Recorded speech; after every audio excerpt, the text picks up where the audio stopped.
Well, are you looking for love and failing to find it? In the past, retailers have sold love potions that claim to attract the opposite sex, even though none of it's been proven to work.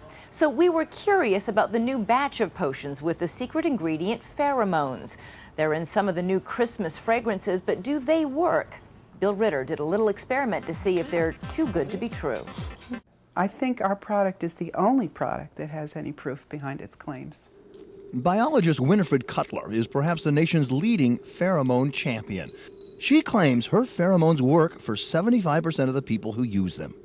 The price for 1/6 of an ounce of her pheromones, sold through a company she calls the Athena Institute, is $100. Our pheromones are sexual attractants. They do make the wearers more sexually attractive. That's very clear.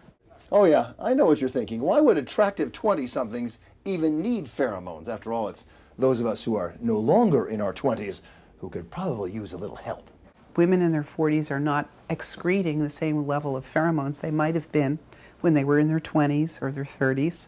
And for those women, adding the pheromone to their perfume can be just the kick that restores some of what they thought they had lost. Oh, yeah, we got that worked out. So to see if pheromones work on middle-aged women, we enlisted the help of Kathleen and Lisa Ann, both over 40, both still single. Lisa Ann is a newspaper reporter, and she was excited to find out if this would work.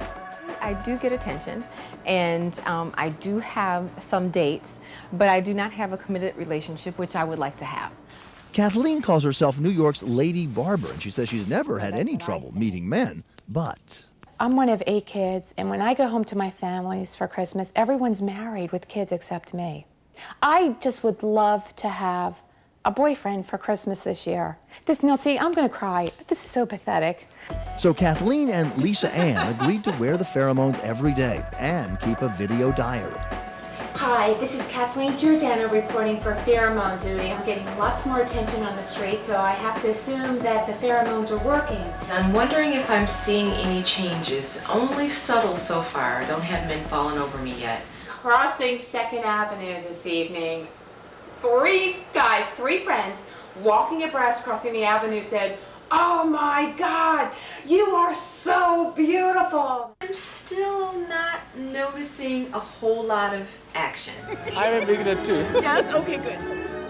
Lisa Ann was trying. She even learned to tango, maybe the sexiest dance ever invented, but she stayed mostly on the sidelines. 1 month into the experiment, Kathleen and Lisa Ann got together to compare notes. Kathleen was dating 3 to 4 times a week, more than ever. He said, "What are you doing Saturday?" I said, "I have no plans." He said, "You do now." Oh, yeah! So the work part of my life is good. So The dating part of my life. can use some improvement. We'll check back with Lisa Ann and Kathleen after another month has passed. Coca-Cola doesn't say what's in its formula. Athena does not either. We checked back with our 40-something women. Kathleen still didn't have a Christmas date, but she remained convinced that pheromones were working. I think the pheromones are like that added little secret a woman keeps in her arsenal.